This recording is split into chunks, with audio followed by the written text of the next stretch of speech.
घर बनवाते समय हम लोग कुछ चीजों पर शुरुआत में ही ध्यान दे देते हैं, क्योंकि बाद में उन चीजों को चेंज करना, उसको बदलना, उसको रिमूव करना बहुत हेक्टिक हो जाता है, वो अपने बस की बात नहीं रह जाती, या फिर इसको बदलना बहुत ज्यादा परेशानी का सबब हो जाता है। इसलिए शुरुआत के दौर में ही अगर हम इन चीजों पर ध्यान रख ले कि क्या चीजों को हमें डालनी होती, जैसे आपकी ईंट आ गई, आपकी सीमेंट आ गई या लकड़ी, आपकी इन 3 चीजों को स्टार्टिंग में ही आपको सोच समझ करके लगवानी होती है, क्योंकि इसको बदलना बहुत ही टफ काम हो जाता है। आज ऐसे ही हम लोग जैसे चौखट की बातें करेंगे, जिसके अंदर हम लोग कौन-कौन सी लकड़ी का इसमें यूज करते हैं।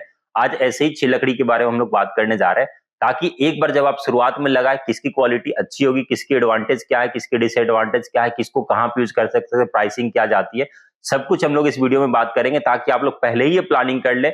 बाद में आप इसके ऊपर अगर बहुत ज्यादा इंप्रेशन अगर आप डालने की कोशिश करते तो वो आपकी इफेक्टिव नहीं रहेगी। हम लोग इस वीडियो में नीचे से ऊपर की ओर बात करेंगे। जो हमारे शुरुआत में जो 6ठे नंबर पे हमारी लकड़ी आती है, उसको हम लोग बोलते हैं हैलॉक वुड। हैलॉक वुड की जो प्राइस रेंज आती है वो आपको 120 से 130 रुपए रनिंग फीट में स्टार्ट हो जाती है। Running feet in the sense जो चीजों की 1 फीट से कम हाइट होती है, उसको हम लोग रनिंग फीट के अंदर में मापी करते हैं। ठीक है, आप जैसा कि जानते हैं इसके अंदर में रेसे बहुत अच्छे नहीं होते, इसलिए इसको पॉलिश करने की मेरी तरफ से कोई सजेशन नहीं रहेगी। आप इसके अंदर पॉलिश ना कराएं तो ही आपके लिए अच्छा है।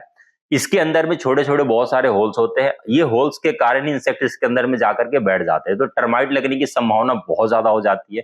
इसके अंदर वाटर की मात्रा भी अच्छी खासी होती है, जिसके कारण इसमें बेंडिंग होने के चांसेस बहुत ज्यादा बढ़ जाते हैं। तो ऐसी जो भी जगह जो आपको रेंटल पर्पज से लगानी चाहिए, आपको बहुत ज्यादा पैसे खर्च नहीं कर सकते, आप सिर्फ वहीं पे लकड़ी को यूज कर सकते। दूसरी नंबर की जो हमारी वुड आती है, जिसको हम लोग अब सीरियल वाइज में हमने 5वें नंबर पर रखा है, उसको हम लोग बोलते हैं मेरांटी वुड, जिसको हम लोग अपने देसी भाषा में सफेद देवदार भी बोलते हैं। ये जितनी भी वुड होती है ना, जैसे ये जो हमने आपको हैलॉक वुड बताया, वो इंडिया में मिल जाती है, बहुत लो क्वालिटी की वो वुड मानी जाती है।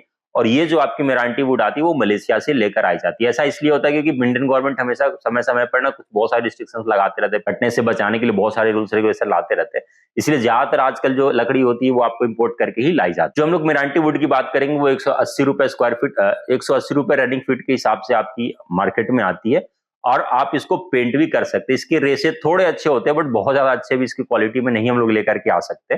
तो पॉलिश आपकी कराने की इच्छा हो ना हो, आपके ऊपर डिपेंड करता है, बट इसमें रेसे बहुत ज्यादा आपको नहीं मिले। डिसएडवांटेज इसमें भी वही है कि इसमें पानी की मात्रा होती है, जिसके कारण आप इसको बेंड कर सकते हैं, और इसके अंदर में आपको कीड़े लगने की संभावना भी वैसे ही बनी रहती है। जहां भी पानी की मात्रा होगी वहां कीड़े लगने की संभावना बनी रहती है। जो हमारी चौथे नंबर की वुड आती है, जिसको हम लोग इस सिलसिलेवार में हमने चौथे नंबर पे डाला है, वो है चाप वुड। ये वाली वुड भी आपको मलेशिया के अंदर में मिलती है, जो 230 रुपए रनिंग फीट से आपकी शुरुआत हो जाती है। आप इसको बहुत आसानी से पॉलिश कर सकते हैं, इसमें रेसे बहुत शानदार होते हैं। लेकिन इसमें भी कुछ डिसएडवांटेज है। इसकी एक खासियत मैं आपको बता दूं, चूंकि ये बहुत ज्यादा भारी होते हैं, ठीक है, तो भारी होने के कारण भी क्या इसमें कीड़े लगने की संभावना थोड़े कम हो जाते हैं। पानी की मात्रा इसमें बहुत ज्यादा कम तो नहीं होती, बट थोड़ी उन लोगों की लेवल के हिसाब से इसकी थोड़ी मात्रा थोड़ी कम हो जाती है, जिसके कारण क्या, जिसमें पानी की मात्रा कम है वहां बेंडिंग होने के चांसेस भी थोड़े घट जाते हैं। ये भी वुड आपके मलेशिया से इंपोर्ट की जाती है, इंडिया के अंदर ये वुड आपको नहीं मिलती। फिर हम लोग तीसरे नंबर वुड की बात करेंगे, जो है आपकी आइवरी वुड, जो कि एक आइवरी कोस्ट अफ्रीका के देश की है, जहां से ये वुड को लाया जाता है।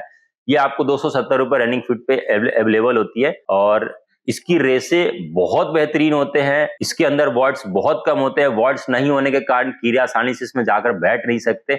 इसके कारण क्या, ये टर्माइट थोड़ी प्रूफ होती है, मतलब थोड़े बहुत कम चांसेस होते हैं कि इसके अंदर आपकी टर्माइट लगे। इसके बाद एक और बेनिफिट ये होती है कि इसकी बेंडिंग की जो चांसेस होते हैं वो भी कम हो जाते हैं। अब इस सिलसिले में हम लोग दूसरे नंबर की वुड की बात करेंगे, जो हमारी रैंकिंग में नंबर 2 पर है, वो आपकी सालवुड। सालवुड भी आपकी इंडिया में भी मिलती थी, बट अब इसको हटा दिया गया है, तो सब कुछ बाहर से इंपोर्ट होता है। जो सॉलवुड हम लोग यूज करते हैं वो मलेशिया की यूज करते हैं, वहां से इसको इंपोर्ट की जाती है। इसके अंदर में आपको दीमक लगने की संभावना बिल्कुल भी नहीं रहती, और ये बहुत आसानी से बेंड नहीं, क्योंकि इसकी पानी की मात्रा बहुत कम हो जाती है।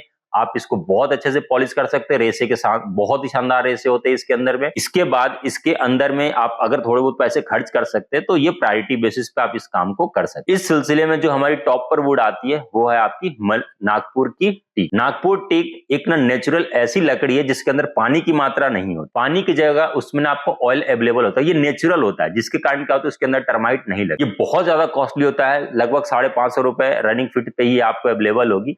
इसके अंदर आपको बेंडिंग की संभावना बिल्कुल जीरो हो जाती है, बेंडिंग नहीं होती, क्योंकि इसके अंदर वाटर होता ही नहीं है, इसके अंदर होती है बॉयल। अगर आप इसको छूकर भी देखेंगे ना, तो ये आपको बिल्कुल सॉफ्ट सॉफ्ट सी लगेगी। रेसे भी बहुत शानदार होते हैं, आप चाहेंगे इसको पॉलिश करें तो आपके लिए और अच्छा होता है। इस वीडियो के अंदर में हमने जितने 6 वुड के बारे में बात किया, वो आपको जनरली कहीं पर भी आप किसी भी स्टेट से आप बिलोंग करते हैं, आप किसी प्लेस से बिलोंग करते हैं, 6 वुड आपको आसानी से मिल जाएगी।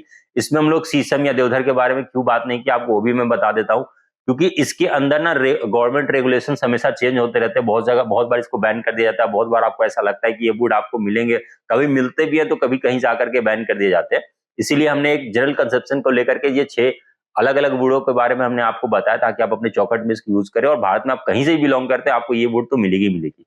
अगर आपके यहाँ शीशम मिलते हो, आपके लिए अच्छे है, उसके बारे में आप थोड़ी एनालिसिस खुद से करें। मिलते हैं नेक्स्ट वीडियो में।